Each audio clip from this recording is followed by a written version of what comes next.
Hi, this is George Alger. Welcome to today's segment of OurVentura TV. Today we're going to be speaking about the World Business Academy in Santa Barbara. And joining us is the founder and president, Rinaldo Brutoco. Welcome, Rinaldo. And what is the World Business Academy? Hi, George, and thank you for having me. It's an organization that I founded in 1985, and as the name implies, it's about business people, as opposed to the World Theosophical Society or the World Philosophical Society or the World Political Society. We're a 501c3. We are a think tank. We published dozens and dozens and dozens of books, hundreds and hundreds of articles, over 151,000 word op-ed pieces. So we're very active in the world of thinking through what are the chief issues of the time, and then putting the burden on the business world to do something to improve what we are experiencing, given the belief we have that we saw politics breaking down, and we didn't think they'd be possible to carry us through the problems we're going into now. We saw academia breaking down, and we saw even religious institutions breaking down. So we said, look, the business world has got to step forward. They're the best at dealing with change, and they absolutely don't want their customer markets destroyed. So they have incentive. Very good. Rinaldo, for those who may not know, could you give a very brief description of a think tank? Sure. Think tank is an organization that is specialized in publishing and looking at issues from a novel, usually an in-depth perspective. So we publish what are called white papers, which are major documents on significant, in our case, environmental issues or issues dealing with the political system, and never because of Democrat or Republican. I have been an independent since 1985 when I started it. It's more about can we work with whoever's in power politically to bring about better solutions, because the business community has a lot of great answers if we get the right questions and if we take it with the right moral responsibility. So you have a great congresswoman, a good friend of mine in Ventura. Julia Brownlee has been a friend for many, many years, since before she ran, actually. And I take delight in talking to her about issues from the business perspective, which can align with her views. I do the same thing with Republicans and with Salud Carbajal up here, and I can mention all kinds of other politicians who we feed data to, we feed reports to, and we try to give them a different perspective of the one people typically have of business, which people see business as greedy and out for themselves. Well, we're the place where we collect the people who believe in people, planet, profit, and purpose. And so what we do is we bring that intelligence along with our skill set to these tough questions. So I have a full-time career as a merchant banker, and I have a full-time career as an environmentalist and as a think tank leader. So you have to do both, we believe, if you're going to make this thing work, and that's what we do. In fact, I've been running a business for more than 15 years, two of them in Ventura. Very good. Now, Rinaldo, you have enough experience where you can provide a longer-term perspective here, or at least, since you've been doing this. Can you share some thoughts on some changes that you've observed in the time you've been doing this? Yeah, one of the things we do at the Academy is we take an idea to a point where it can be spun off and turned into its own nonprofit. And we did that 11 years ago with JustCapital, which if you go on their site, JustCapital.com, although it is a nonprofit, it has a .com label. JustCapital, we started 11 years ago, was designed to take and choose a way to show business leaders they could make as much or more money doing things that are socially desirable rather than things that are socially not desirable. It's been a huge success. When we started, I would guess that there was maybe 5% of the business community we could reach. Today, it's well over 25, 30% that we're reaching. We rate the 1,000 largest companies in America every year. Our research budget last year was $13 million, just looking at companies, what they're doing. And are they giving what people want back as what we think is a social compact? So what we believe in is not shareholder supremacy. Do everything you can to make your shareholders richer. We believe in a whole different idea, which is called capital markets. When you look at capital markets, you say, what are the responsibilities of the stakeholders?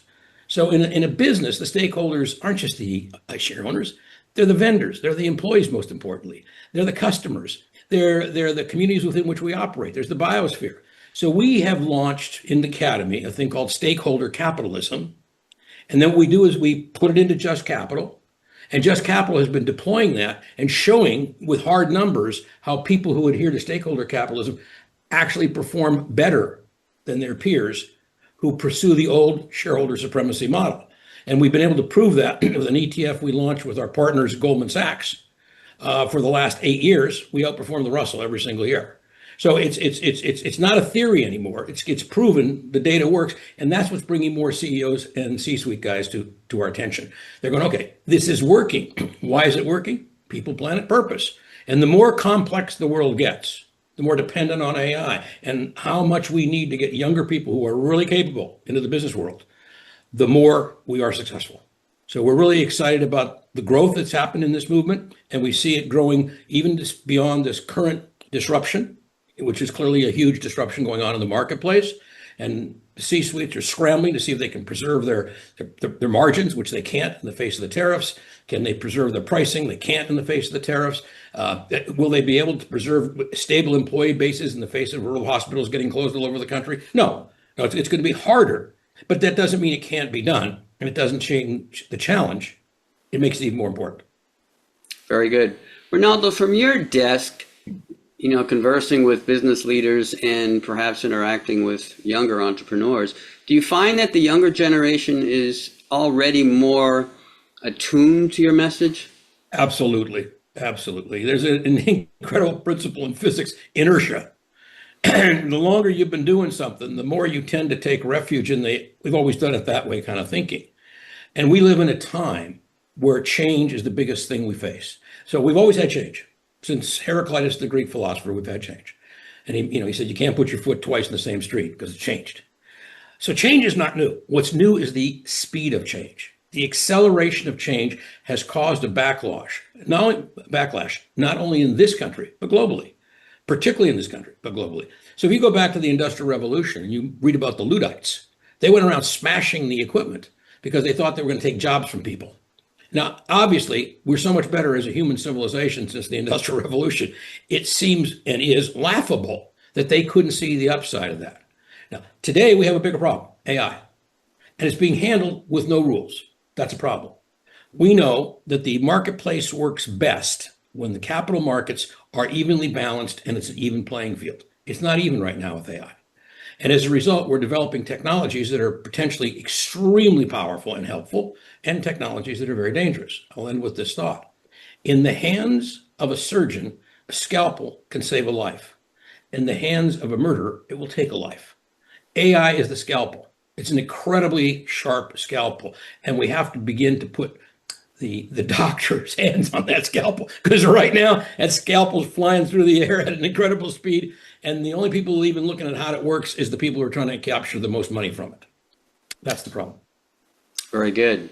Rinaldo, we're just about out of time here. I wonder if you could provide a website that viewers could go to for more information. And do you have a final message for the viewers? Yeah, worldbusiness.org, where everything, my 4 books, 45 articles, 150,000 word op-eds are all there. So what we believe is really well known. We have an impeccable record. Not one single paper we've ever published has been challenged for accuracy or authenticity. And we believe that our job is to dig out that information and deploy it. And I'll say one last thing to incentivize people. We've passed the place where this used to be a spectator sport.